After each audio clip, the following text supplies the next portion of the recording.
I noticed her before she even stepped into my office. Through the glass wall, in the dimming glow of the late afternoon lights, she moved like a figure out of some old film, too graceful, too precise, like her presence was curated. She didn't walk, she glided. Her silhouette was long and controlled, her hips swaying just enough to suggest purpose, not seduction. Her heels clicked in even beats, like a metronome counting down to something I hadn't prepared for. I felt the hairs rise on the back of my neck before I even registered who she was. She opened the door without knocking, as if the idea of being unwelcome had never once entered her life. The wife of my boss. I had seen her on occasion, at the holiday party last year, in the glossy corporate photos, always smiling too tightly, too perfectly.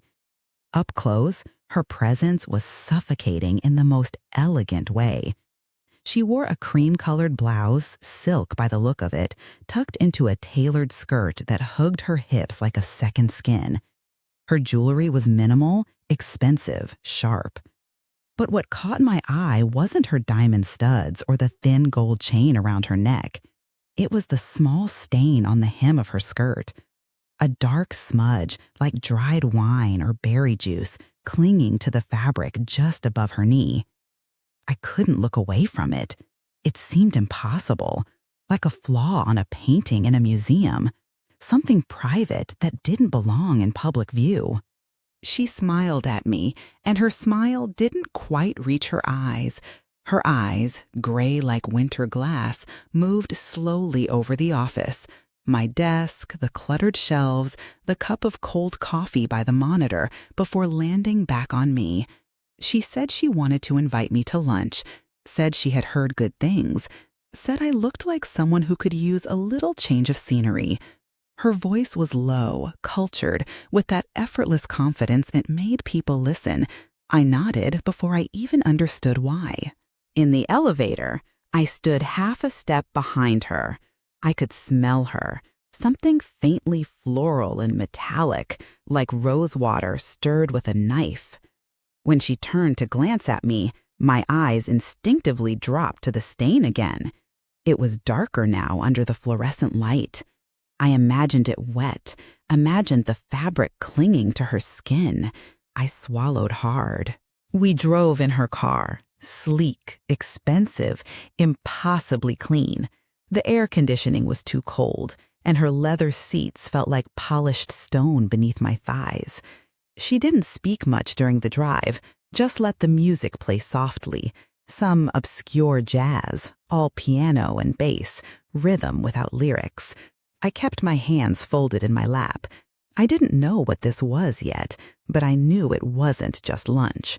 Not with a woman like her, not with that smile. Her home was something out of a catalog. High ceilings, wide hallways, every surface polished to a shine. There were no signs of life, no shoes near the door, no forgotten jacket over the back of a chair, not even a stray newspaper on the table. Just a single white orchid in a glass vase, perfectly centered. The floor beneath my shoes was marble, cool and veins like frozen milk. She led me to the kitchen. I expected a caterer, a housekeeper, a chef in pressed whites, but she poured the wine herself, moved like someone who had done it 1,000 times, but never for someone like me. I perched on a stool at the kitchen island, watching her back as she moved. Her blouse dipped slightly when she reached for a glass, revealing the smooth curve of her shoulder blade, pale and unmarked. I stared too long. I didn't care. She handed me a glass of wine, red, nearly black, and her fingers brushed mine in the exchange. The touch was casual, but it wasn't. It lingered just half a second too long. My skin remembered the contact even after she turned away. The wine was dry, bitter, warming. She talked, casually, about art galleries, seasonal menus, an upcoming trip to Napa. I nodded, smiled, answered when appropriate. But my mind kept wandering. Back to that stain.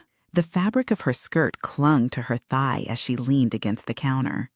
The smudge hovered just above her knee, and I imagined the texture of it, imagined running my thumb over it to see if it would flake or smear. I couldn't stop myself from staring. It was obscene how something so small, so out of place, could draw me in like that. I found myself wondering what had caused it. A spill? A drop of sauce from a lunch she hadn't eaten alone? Or something else entirely? Something warm and alive and secret. She caught me looking. She didn't acknowledge it, didn't comment, but something in her expression shifted, subtly, almost imperceptibly. Her mouth curved slightly at one corner. She tilted her head, eyes narrowing just enough to let me know she had seen, that she knew, and that she didn't mind. We moved from the kitchen to the dining room. The table was already set. 2 plates, silverware, folded napkins, candles unlit. It felt premeditated. Her chair was already pulled out slightly, like she'd been waiting. I sat across from her, the wine glass trembling slightly in my hand. As she served the food, delicate portions, perfectly arranged, I noticed her skirt had ridden up slightly on one side. The stain was nearly at eye level now, a dark bloom against pale cream. I had the sudden, sharp urge to reach out and touch it, to see if it was still damp, to press my mouth to it. The conversation faded in and out. I responded automatically, nodding, smiling, saying things I didn't register. She spoke with precision, her words slow and heavy, like silk being drawn across bare skin. Her fork moved in perfect rhythm, her fingers long and deliberate. Every gesture felt like a performance, but I couldn't tell if I was the audience or the act. The air felt thicker now, not hot, just dense, weighted. I sipped my wine too fast, felt it pool in my stomach like heat. Her eyes never left me for long. She watched me the way people watch flames, not afraid, not fascinated, but pulled in by something ancient and irresistible. I didn't know what this was. I didn't know what she wanted, but I knew I wasn't leaving. Not yet. Not while that stain still lingered like a secret between us. Her proximity had a temperature. It wasn't something I could see, but I could feel it, rising from her skin like steam from pavement after rain. She moved with deliberate softness, as though she was constantly aware of the tension she brought into the room and knew exactly how to wield it. When she leaned over to adjust the candles, her hair brushed my arm. Just a brush, barely anything, but the sensation stayed, embedded in the fabric of my sleeve, sinking slowly into my skin until it became indistinguishable from heat. The air in the dining room had shifted. It was no longer simply warm. It was thick, heavy with something unsaid, like the moment before a thunderstorm when the whole world holds its breath. I sat still, perfectly still, not because I was calm, but because I was suddenly aware of every part of my body. My palms rested flat on my thighs. My knees were pressed together, tense. The wine moved slowly in my stomach like a signal, soft and low and ancient. She sat across from me, close enough for me to see the shimmer of gloss at the corner of her mouth. Her lips moved as she spoke, about wine, about the fabric of the tablecloth, about how quiet the house was now that the staff had left for the weekend. Her voice was steady, perfectly modulated, but her gaze said something else entirely. It tracked my every breath. It didn't stray, not even when she paused to sip her wine, the stem of the glass grazing her bottom lip like a whisper. Her eyes were pale and sharp and focused, and they watched me like I was already hers. The food on my plate cooled untouched. I picked at it with my fork, pretending to eat. My mouth was too dry. My tongue felt too large behind my teeth. I wasn't nervous, not exactly. It was more like being suspended, a feeling of being held somewhere just above the surface of something deeper. Her legs were crossed beneath the table, and I could see the outline of her thigh beneath the silk of her skirt. That dark stain remained near the hem, almost teasing in its presence, a reminder of something intimate, maybe accidental, maybe not. I couldn't look away from it. I didn't want to. When she reached for the wine bottle to pour me another glass, her hand brushed mine. It wasn't forceful. It wasn't even intentional, but it changed something. The contact was brief, but it left my skin humming. My hand trembled as I took the glass, and I hoped she didn't notice. Or maybe I hoped she did. The wine was thicker now. Or maybe it was just the taste of anticipation on my tongue. I felt a bead of sweat forming just behind my knee, sliding down slowly, ticklish and strange. Her attention made my body react in ways I hadn't expected. My breathing had grown shallow. I tried to slow it down, to pretend I wasn't unraveling under her eyes.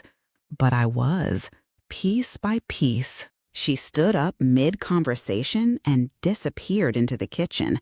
I sat there frozen, surrounded by the scent of roasted herbs and perfume, feeling the echo of her presence like heat left in a chair after someone rises.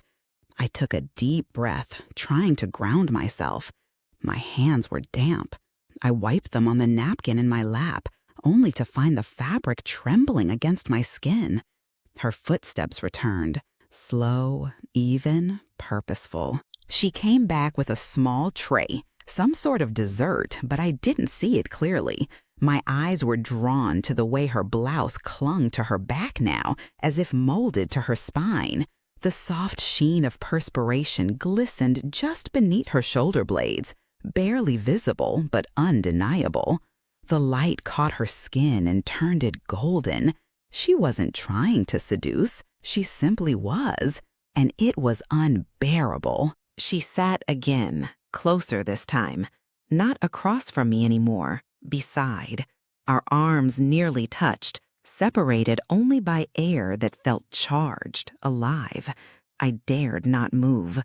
My body had become a map of sensation, every inch aware of the space she occupied, every nerve focused on the gap between us.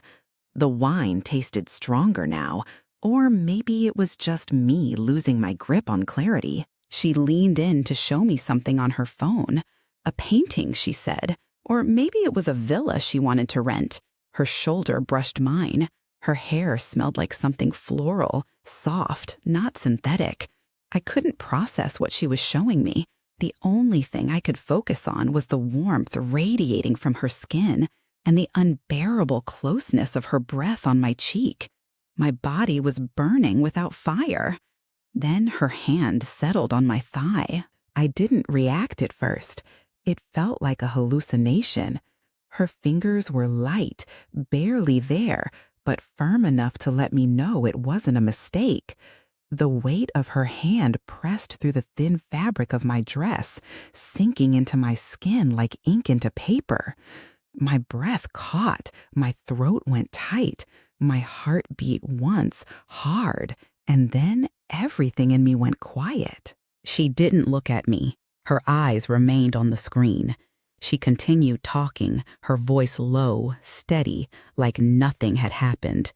But her hand moved, slowly, gradually, upward, just a little, then a little more. My muscles tensed, but I didn't pull away. I couldn't. Her fingers slid higher, stopping just above the inside of my knee. They stayed there, resting, claiming. My mind fractured. Part of me screamed that this was wrong, dangerous, reckless. Another part whispered that I had already crossed a line the moment I walked into her house.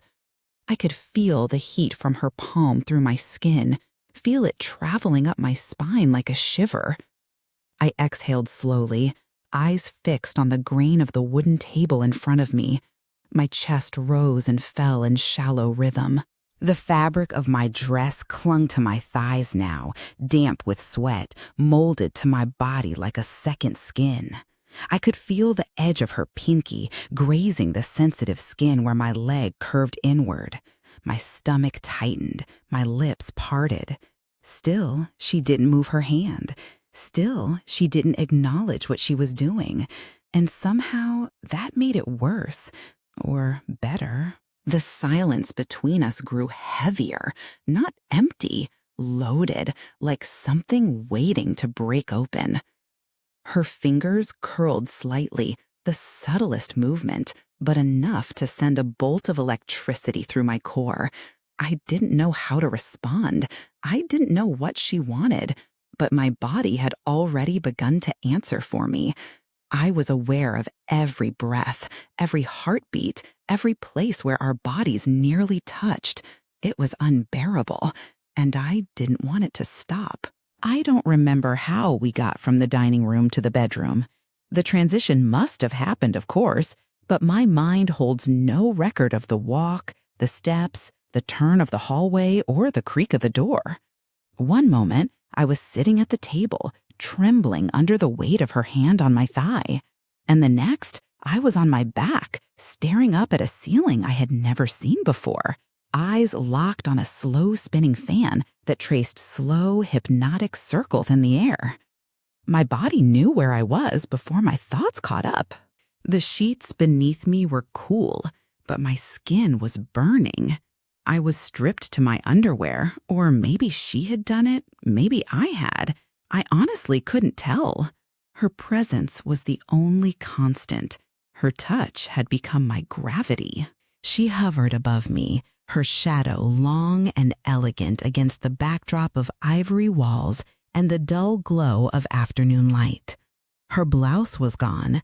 Her skin looked unreal in the golden hue of the setting sun that filtered in through the blinds. There was no rush in her movements, no hesitation, only control. She explored with deliberate slowness, as if she was mapping a body she had imagined long before this moment. Her mouth grazed the underside of my jaw, then trailed down the curve of my neck. She tasted like wine and something faintly bitter, something real. Her tongue moved in warm circles, her breath fanned against my collarbone, and my arms, now free from thought, wrapped around her instinctively. I clung to her because it was the only thing I could do. Everything else was slipping: time, sense, restraint. My body arched without permission. My thighs parted naturally, not from invitation, but from ache. She cupped my breast through the thin fabric of my bra and pressed her palm into me until I gasped, the sound muffled against her hair. Her hand was warm, fingers slightly rough from age or experience or both. She unclasped the bra with a single practiced motion, and then it was gone, leaving my chest bare to the air and to her mouth. She didn't kiss me there right away. She hovered, close enough that I could feel her breath, but not her lips, as if teasing wasn't just foreplay, but a language she spoke fluently. The anticipation bloomed into pressure.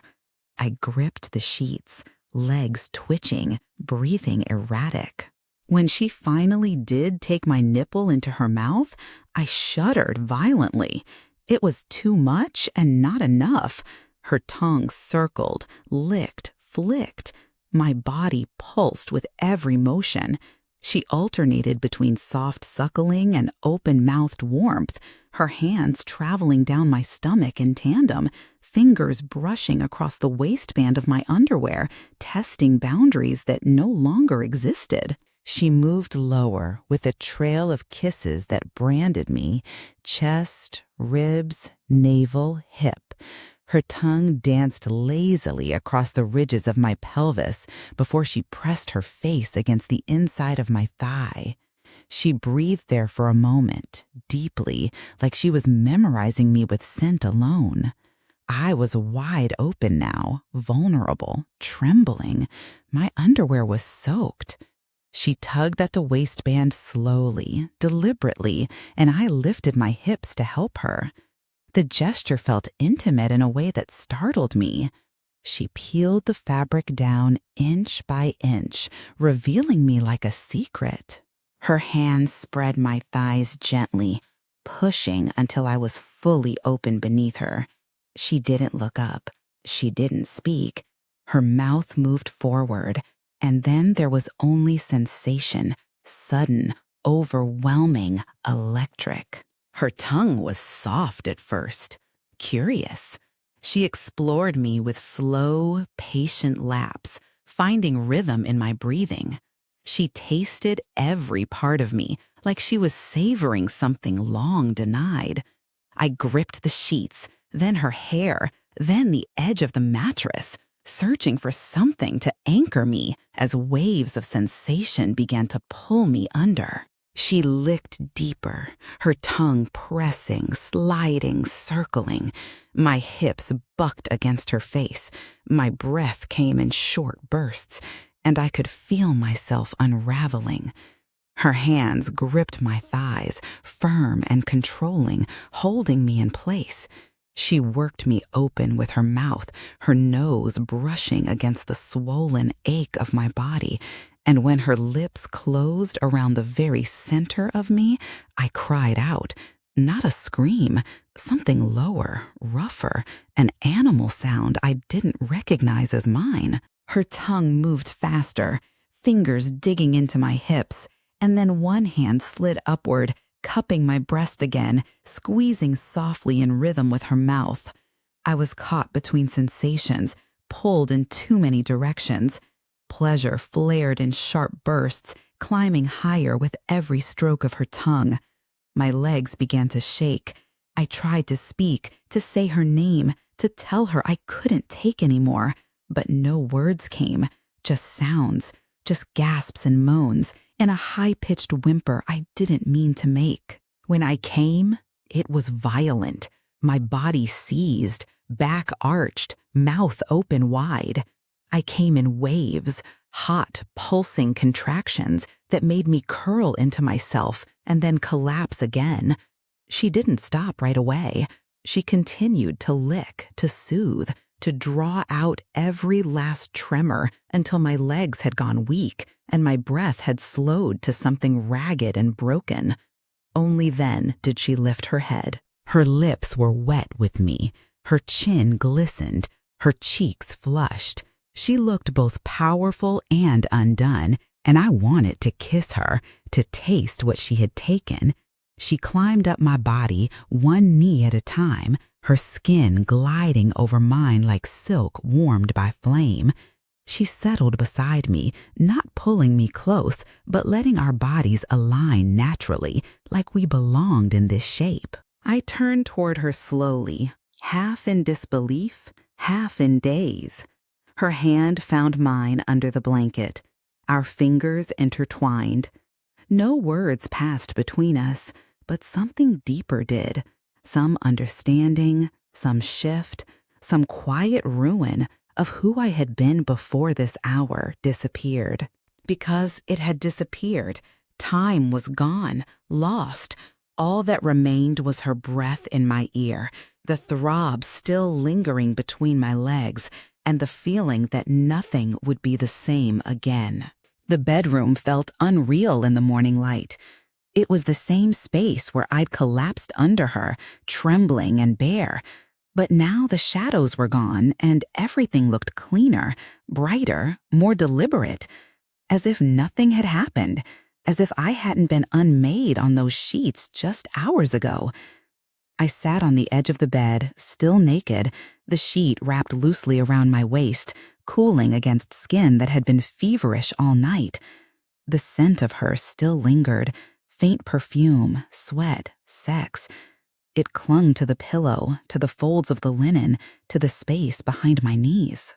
I turned my head slowly and caught a glimpse of myself in the tall mirror across the room. The woman I saw looked unfamiliar. My hair was tangled, lips swollen, one strap mark still red along my shoulder where she had pulled my bra away. There was a faint bruise blooming near my hip bone, shaped like the corner of her mouth. I looked like someone who had been claimed. I didn't know if I liked that. I didn't know if I didn't. My body felt both heavy and empty. My thighs ached in a way that felt strangely satisfying. My nipples were still tight from the memory of her mouth.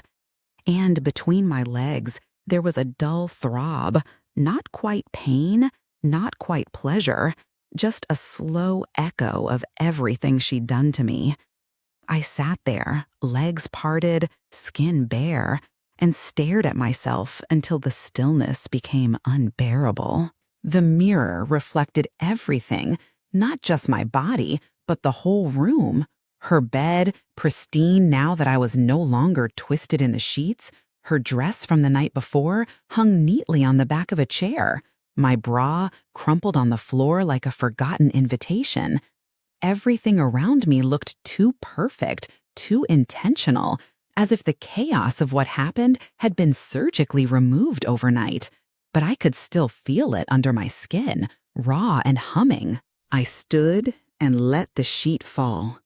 My body looked pale in the mirror, marked, vulnerable. I walked closer, slowly, almost hypnotized by my own reflection.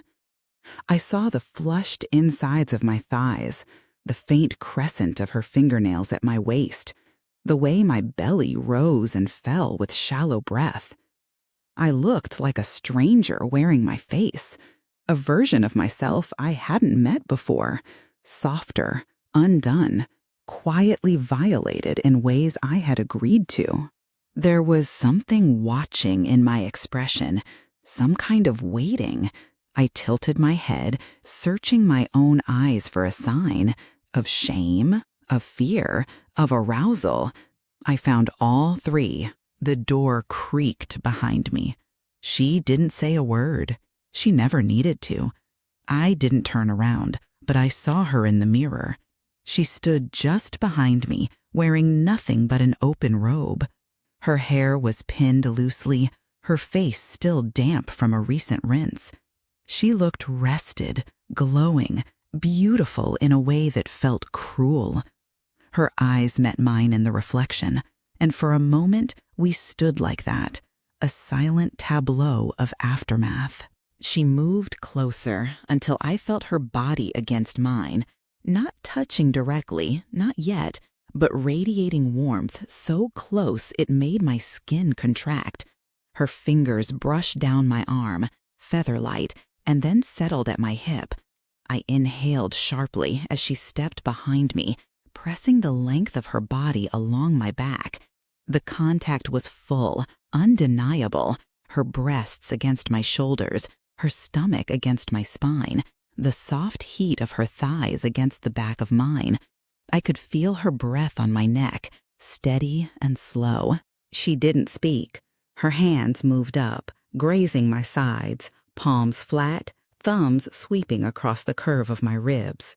I closed my eyes as she explored me again, not urgently, but curiously, as if checking to see if her imprint still remained. Her lips ghosted over the side of my neck, not kissing, just resting. I stayed still, arms at my sides, letting her do what she wanted. Her right hand slid lower, across my stomach, fingers splayed wide, and then dipped between my legs. I gasped, eyes flying open to meet hers in the mirror. She watched me as she touched me, as if my reaction belonged to her now.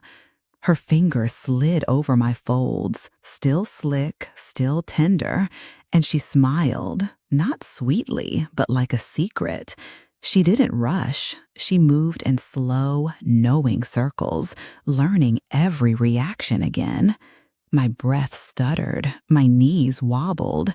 I gripped the edge of the vanity for support as she teased me open once more. I watched everything in the mirror, the way my mouth fell open, the way my chest rose and fell, the way her hand disappeared between my thighs, relentless and steady.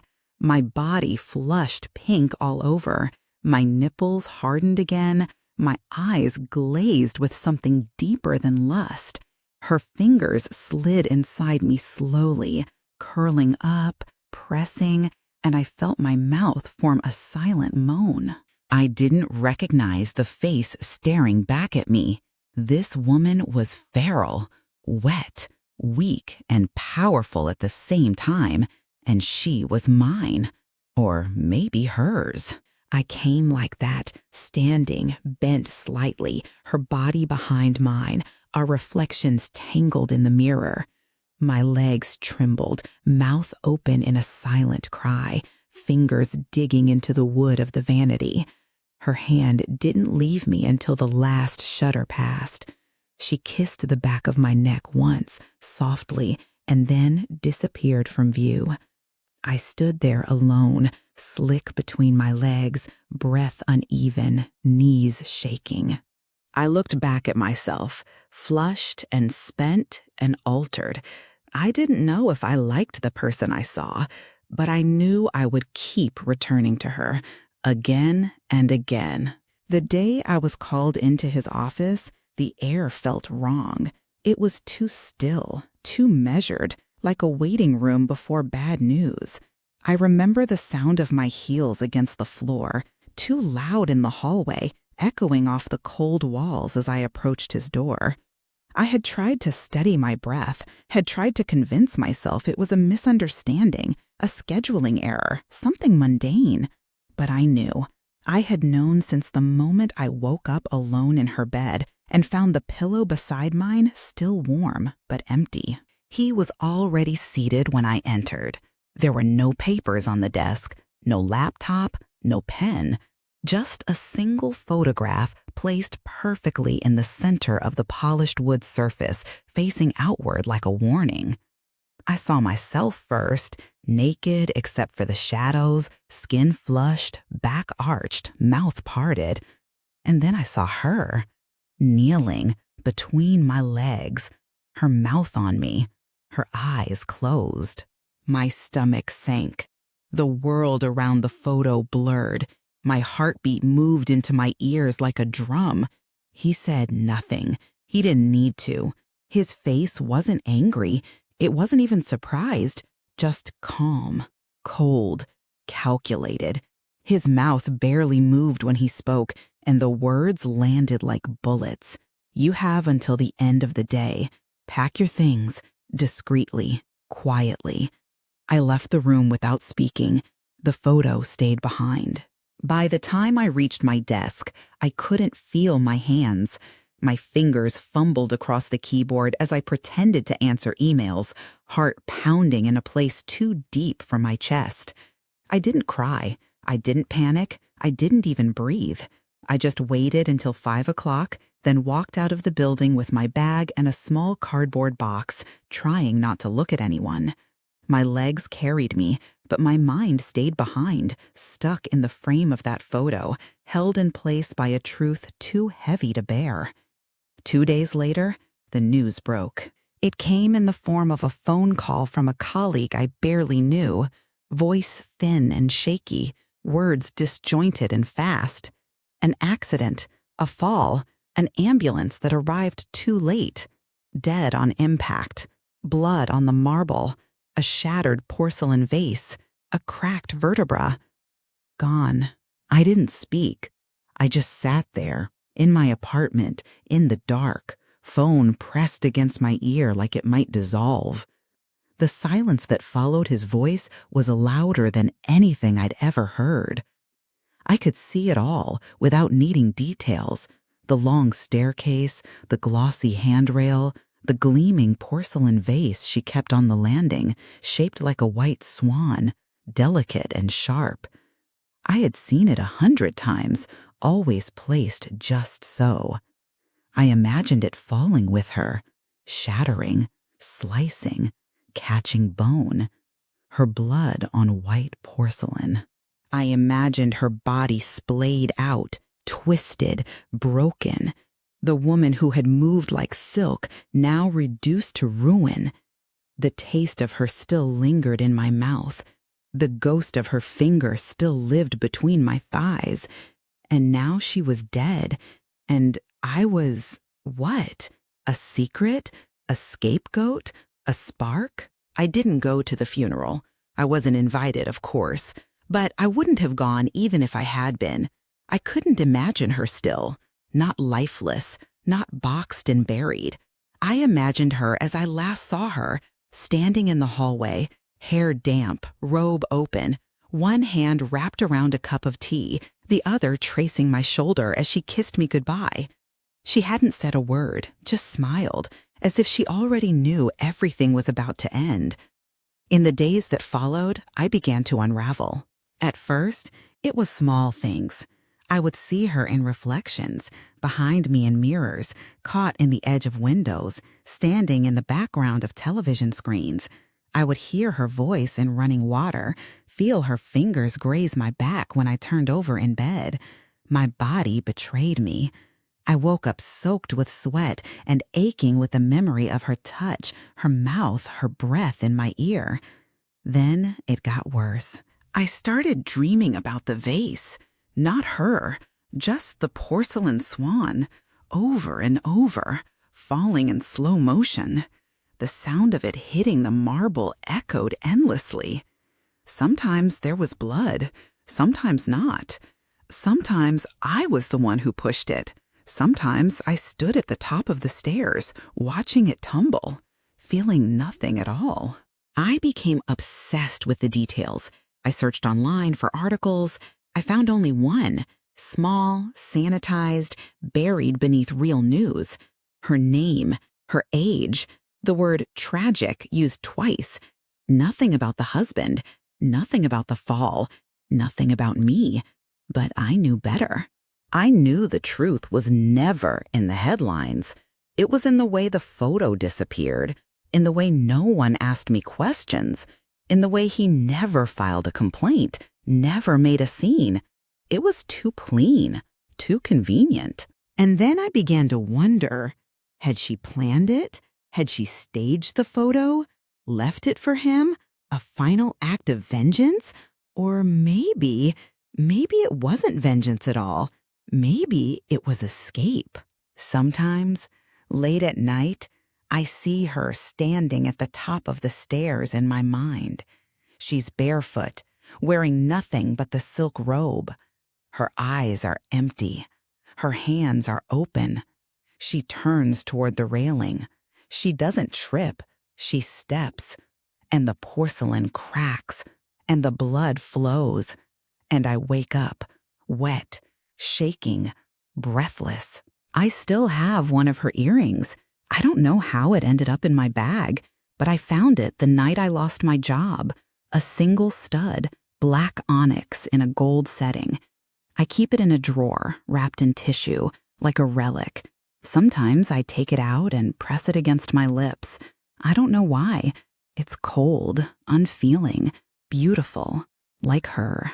She's gone, but she's still inside me. I feel her breath when I'm alone. I smell her perfume in my sheets even after 3 washes. I close my eyes and feel her hands again, firm, claiming, final. There's no one to confess to, no one to mourn with, just me and the blood and the porcelain. I started wearing her scent, not the same perfume, but something close, something warm, floral, and slightly metallic, something that clung to skin the way her voice had clung to air. I didn't buy it because I missed her. I bought it because I couldn't stop smelling her long after she was gone. I would wake in the middle of the night, breath caught in my throat, convinced she was standing in the doorway. And then I would realize I was smelling myself, my wrist, my neck, my pillow. I had become her echo. I didn't change the sheets for weeks. The imprint of her was still there, invisible but undeniable. The crease where her knee had pressed into the mattress. The faint curve where her hips had dug into the memory foam. Her hair, a few strands, still trapped in the folds of the pillowcase. I found one tucked behind the headboard. I didn't throw it away. I didn't even flinch. I wrapped it around my finger like a ring and kept it there until it broke. I stopped answering phone calls. The people who mattered had already vanished, and the ones who remained were too polite to ask questions. They said they were sorry to hear what had happened. They asked if I was okay. I always said yes, but I wasn't okay. I was haunted, not by ghosts, by something more insidious. I was haunted by sensation, the way her tongue moved, the way her fingers explored, the way her eyes made me feel like I was already undressed. Sometimes I stood in front of the mirror and traced the path she took across my skin, as if I could summon her by retracing her steps. My fingers would slide between my legs, slow and reverent, and I would pretend they were hers. I would breathe like she breathed. I would press the heel of my hand against my stomach and whisper her name into the silence. Not to remember, but to make it hurt again, because the pain was cleaner than the numbness. She was everywhere and nowhere. I began walking past their house at night. I told myself it was coincidence at first, that I just happened to turn down that street, that I just needed the air. But I always ended up there, standing across the road, staring at the windows. Most of the lights were off. The marble staircase wasn't visible from where I stood, but I imagined it in sharp detail. The cool surface, the blood, the shattered porcelain swan. I imagined the moment her body landed, the stillness, the aftermath. I wondered what her face looked like in that instant, if her eyes were open or closed, if she was scared or calm. The porch light flickered one night, and I nearly ran, but I stayed, rooted to the sidewalk, heart pounding like it had during that first night she touched me. My thighs clenched instinctively. I hated myself for that, for still responding to her, for letting my body remember what my mind wanted to bury. I hated her for dying, for making it final, for leaving me with only ghosts and scent and bruises that had long since faded. I started sleeping on her side of the bed. It wasn't conscious. It just happened. One night I rolled over and didn't roll back. The indentation she'd left had vanished, but my body remembered where she used to be. I curled into the space like a wound closing in on itself. Sometimes I reached out in the dark, hoping I might brush against her wrist, her hip, the warmth of her breath. But there was nothing, just cold sheets and the sound of my own heart beating too loud. I wore her robe once. It had been left in the back of my car. I didn't notice it until weeks after. I brought it inside, held it up, then pressed it against my face. The smell was still there. Her smell, her sweat, her skin. I put it on. It hung loosely on me, the sleeves long, the collar wide. I didn't take it off for hours. I sat in it on the floor, knees drawn up, fingers clenching the fabric like it might tear. I imagined her sitting behind me, arms around my waist, lips at my neck, whispering things I'd never forget and couldn't repeat. There were days I forgot what she sounded like. That scared me more than anything. So I started replaying it in my head, the low cadence of her voice, the way she said my name like it was a taste. I mimicked her in the mirror, trying to catch the same tilt of her head, the same half smile. I laughed like she laughed. I bit my lip the way she used to when she was thinking. I became her in pieces. Sometimes I touched myself just to remember. I didn't light candles or put on music. I didn't make it soft. I made it raw. I would press into myself until it hurt. I would picture her watching, not helping, just watching. I'd imagine her mouth, her fingers, her teeth.